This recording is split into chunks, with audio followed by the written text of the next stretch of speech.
Hey guys. So last time we met up to talk, we discussed monster archetypes and how the antagonists in your novels might be more than just bad guys. They could actually be monstrous creatures like vampires. And today I wanted to talk to you about illnesses. Not all diseases are created equal. Certain diseases or symptoms appear frequently in literature simply because they're romantic. Not romantic in like cute boy meets girl, but they're, sort of like, oh, the good and evil and man is mixing together and it's created disease kind of romance. So as a result of this, you often get a lot of tuberculosis. There's a fever, there's coughing, there's blood. There's a lot of really lovely choices for description there. Cholera also appears frequently, but it's almost never mentioned in 19th century literature. You know why? Because cholera is disgusting. It smells and it's painful and it's violent. So you're not going to run into a lot of cholera in your literature text. You know what else you don't run into a lot of? Dysentery. Same thing.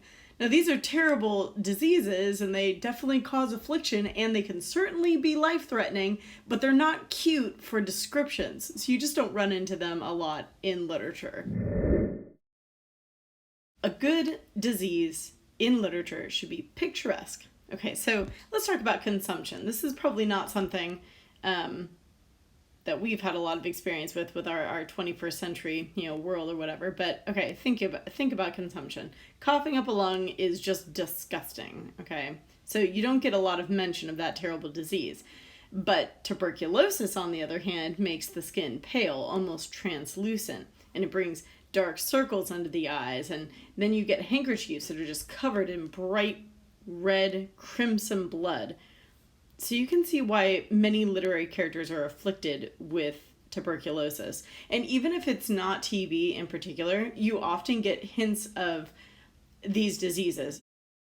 If you run into a sick character in literature, it's not just that they got cold and now they have a cold. It's going to be symbolic. It should have metaphorical possibilities. Otherwise, it's a waste of page space. Why is this character ill? It serves no purpose. So if you've got some ill characters, you need to take a second and get a closer look. There should be a deeper meaning to the illness in question, which is why we're not running into a lot of syphilis. Again, not something that appears in literature because there's no mystery. We know exactly how that happened. So you don't get symbolism.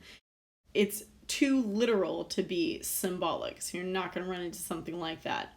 Tuberculosis, once again, to harp on that example, is a wasting disease. So authors love to slowly steal life's possibilities from a character, especially if your character is young. Also, you want to keep an eye on a sick character because whether or not that character recovers can also be symbolic. If you're familiar with the story of Little Women, Beth gets very, very sick with scarlet fever, which, that's another great literature disease. Same thing, flushed and wasting away. But she gets very, very ill with scarlet fever, but she recovers. But then that threat of illness and death casts a shadow over the family that contributes to the conflict for the rest of the novel. So you do want to keep your eye out for whether or not a character recovers and whether or not that illness continues to influence. Okay, so what does this mean for us as readers? You really need to take a minute and look at your sick characters. And you need to figure out what kind of disease it is, if you can possibly know, because the source of the disease is also symbolic. Plague, pox, anything that can spread quickly and without any apparent way to stop it is often a reflection of judgment from God. You don't know where it came from and you don't know how to stop it. So that is usually the influence of fate or the influence of God.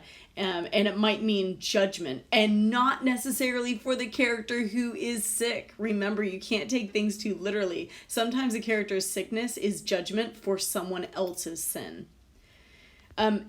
If you've got a disease that is spread among family members, like consumption or TB or scarlet fever, then you need to look for something that is passed down from one generation to the next.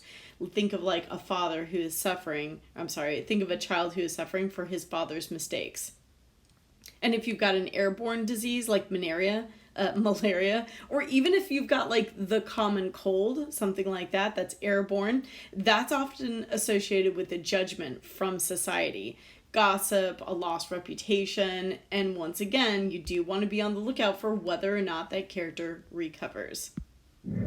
Okay, so as you're thinking about finding symbolism in your novel, don't just look for random objects. I know that those tend to be what we think of when we think of symbols, but we've been trying to look beyond that criteria. We've talked about how settings can be symbolic. We've talked about the archetypes. And now I want you to think about illness as a possible symbol in your novels. So brainstorm the characters who have been sick or have gotten sick. Think about if you're able to identify the cause of the sickness and what that might mean, and then consider whether or not your character recovers, or whether or not that illness continues to influence his or her lives or decisions. If your main character has gotten terribly ill and recovered, that's transformation. Be on the lookout for things like this, guys. Authors never just include random stuff in the novels. It should have meaning. Good luck.